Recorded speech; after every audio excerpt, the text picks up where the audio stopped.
शेवटची निवडणूक म्हणून मतं मागितली जातील, तुम्ही भावनिक होऊ नका। वयाच्या मुद्द्यावरून अजित पवारांची शरद पवार यांच्यावर पुन्हा टीका।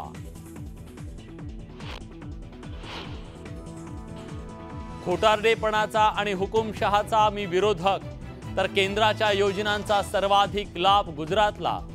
उद्धव ठाकरेंचा मोदींवर हल्लाबोल।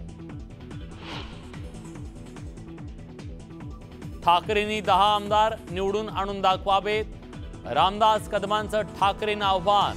तर स्वतःच्या मुलाच्या उमेदवारीचं बघा म्हणत सुषमा अंधारेंचा पलटवार।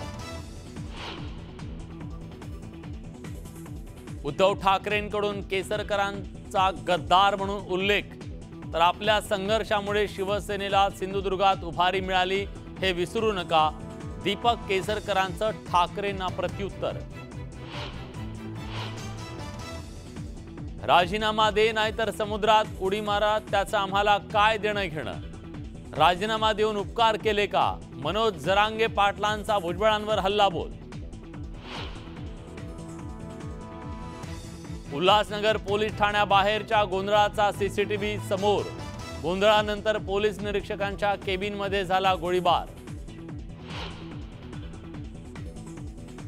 उल्हासनगर कोर्टाबाहेर आमदार गणपत गायकवाडांच्या समर्थनार्थ घोषणाबाजी करणं भोवलं।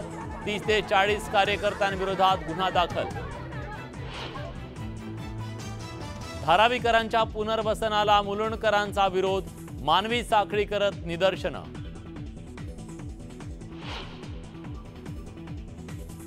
मुंबईतल्या राणीच्या बागेत पुष्पोत्सवाचं आयोजन, फुलांनी साकारलेल्या प्राण्यांच्या प्रतिकृती पाहण्यासाठी गर्दी।